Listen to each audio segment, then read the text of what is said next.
Hello students, अस्सलाम वालेकुम। उम्मीद है आप सब खैरियत से होंगे। स्टूडेंट, हमने फर्स्ट ईयर मैथमेटिक्स के लास्ट लेक्चर में एक्सरसाइज 8.3 का क्वेश्चन नंबर 11 तक कंप्लीट कर लिया था। आज हम एक और क्वेश्चन करने के लिए जा रहे हैं इसी एक्सरसाइज 8.3 का क्वेश्चन नंबर 12। क्वेश्चन नंबर 11 और 10 भी जो थे वो वर्ड प्रॉब्लम थी ऑफ बायनोमियल थ्योरम, और क्वेश्चन नंबर 12 और 13 भी जो है वो वर्ड प्रॉब्लम है।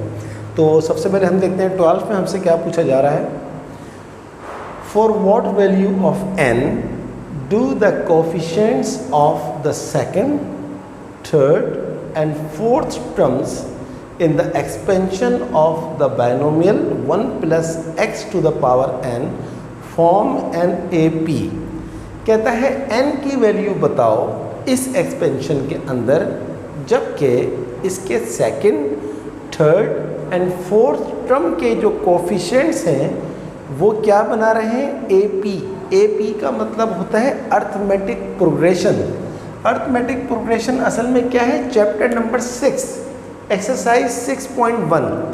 जिन स्टूडेंट्स ने अभी तक नहीं पढ़ी है एक्सरसाइज 6.1 उनको चाहिए कि मेरी प्ले लिस्ट में जाएं और जाके वहाँ पर देखें कि एक्सरसाइज 6.1 किस तरह कराई गई है। तो अर्थमेटिक प्रोग्रेशन या अर्थमेटिक सीक्वेंस क्या होती है? एक ऐसी प्रोग्रेशन जिसमें डिफरेंस हमेशा क्या होता है? सेम होता है।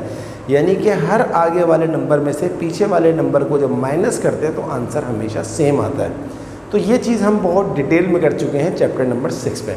चलिए स्टार्ट करते हैं। जो हमें बायनोमियल दिया हुआ है टेकिंग 1 प्लस एक्स की पावर n, इसको हम एक्सपेंड करते हैं। सबसे पहले एक्सपेंड करने के लिए हमारे पास ये फॉर्मूला मौजूद है a प्लस बी की पावर n।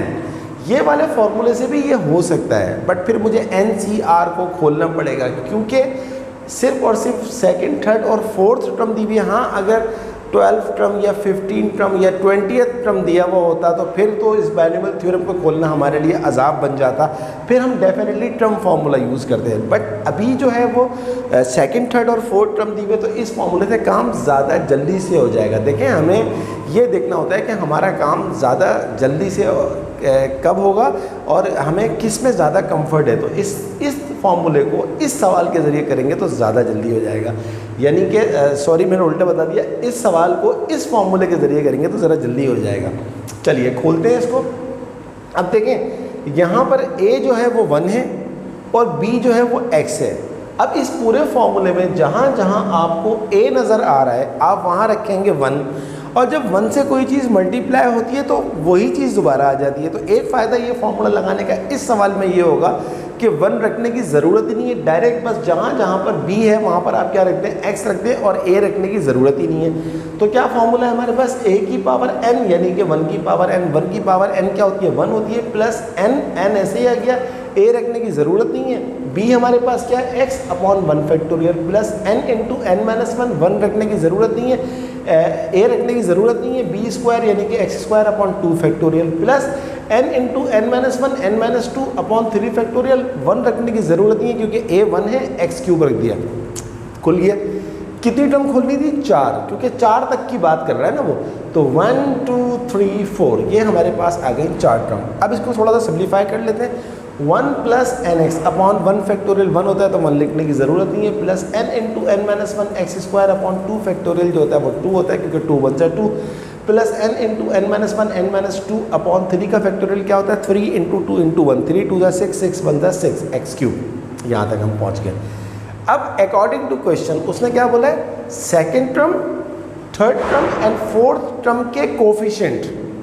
तो फर्स्ट टर्म हमने लिख दी, ज़रूरत नहीं है फर्स्ट टर्म की। फर्स्ट टर्म है 1 और सेकंड टर्म हमारे पास क्या है? कोफिशिएंट ऑफ x, क्योंकि कोफिशिएंट की बात कर रहे हैं। कोफिशिएंट का मतलब होता है साथ वाला। तो x का कोफिशिएंट यहाँ पर क्या है? n। टर्म नंबर 3 हमारे पास क्या है? n into n minus 1 upon 2 x square का कोफिशिएंट ये आ गया। और टर्म नंबर 4 t4 हमारे पास क्या है?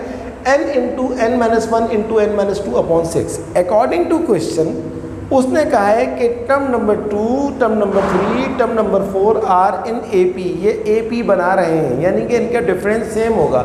तो इसलिए देखिए मैंने क्या लिखा है, डिफरेंस किस तरह निकाला जाता है? आगे वाले को पीछे वाले में से माइनस करके, यानी कि T3 माइनस T2 बराबर होगा आगे वाला क्या है? T4 minus T3। और मैंने यहाँ पर लिख दिया कॉमन डिफरेंस क्योंकि उसने बोल दिया है कि ये AP है। अब T3 की वैल्यू आपके पास क्या लिखी हुई, ये लिखी हुई n into n minus one upon two minus T2 की वैल्यू आपके पास क्या लिखी हुई n is equal to T4 की वैल्यू क्या है n into n minus one into n minus two upon six minus T3 की वैल्यू क्या है n into n minus one upon two. अब हमें इसको सिंप्लीफाई करके n निकालना है, तो देखिए n into n minus one upon two इस minus n into n minus one upon two को इधर ले आएंगे तो ये हो जाएगा plus n into n minus one upon two, और ये वाला माइनस n ऐसे ही लिखा हुआ है और ये वाला n into n minus one into n minus two upon six ऐसे ही लिखा हुआ है, ये माइनस वाली चीज़ वहाँ जाके प्लस हो गई। अब हमने क्या किया, इस 2 का एलसीएम ले लिया तो ये हो गया n into n minus one plus n into n minus one, ये माइनस n ऐसे ही लिखा हुआ है is equal to n into n minus one into n minus two upon six. अब हम देखें ये लिखा हुआ है 1n into n minus one 1n into n minus one, तो 1 और 1 क्या होता है 2n into n minus one हो गया, ये वाला माइनस n ऐसे लिखा हुआ है n into n minus one n minus two upon six. अब क्या हुआ, इस 2 को इस 2 से काट सकते हैं, तो हमारे पास क्या बाकी बचा n into n minus one minus n is equal to n into n minus one n minus two upon six. अब इन दोनों में से n बाहर ले लीजिए, यहाँ पर क्या हो जाएगा n, ये माइनस वन है और ये n बाहर जा चुका है तो ये माइनस n। ये करने का फ़ायदा क्या हुआ कि इस वाले n से ये वाला n कट गया, तो ये क्या बचा हमारे पास n माइनस वन क्या होता है n माइनस टू आ गया is equal to n minus one n minus two upon में लिखा हुआ है 6। यहाँ पर 6 डिवाइड हो रहा है, वहाँ जाके मल्टीप्लाई हो जाएगा n माइनस टू से, सो 6 इंटू एन 6n 6 2 = 12, और इस n minus one n minus to को भी आप मल्टीप्लाई कर दीजिए आपस में, तो n into n n square n into two minus 2n 1 into n n minus minus plus 1 2 = 2 तो 6n minus 12 is equal to n square minus 2n minus n क्या होता है माइनस 3n प्लस 2। अब ये वाला n square minus 3n plus 2 यही रखें, इस 6n को उठा के उस साइड पे ले जाए माइनस 6n हो जाएगा, ये माइनस 12 को उठा के वहाँ ले जाए प्लस 12 हो जाएगा। आगे चलते हैं, n स्क्वायर माइनस 3n और माइनस 6n क्या होता है माइनस 9n और प्लस 12 प्लस 2 क्या होता है प्लस 14 इज इक्वल टू 0। ये आपके पास क्या बन गई एक क्वाड्रेटिक इक्वेशन। इसको मिडिल टर्म ब्रेक से हमने जो है वो सॉल्व करना है। 14 1 = 14 और इसके फैक्टर्स क्या बनेंगे 7 2 = 14 और 7 प्लस 2 क्या होता है 9। तो यहाँ आ जाएगा n square minus 7n minus 2n plus 14 is equal to 0, क्योंकि माइनस 7 माइनस 2 जो होता है माइनस 9 होता है, तो ओरिजिनलिटी जो है वो मेंटेन रखनी होती है। इन दोनों को अलग कर लें और इन दोनों को अलग कर लें।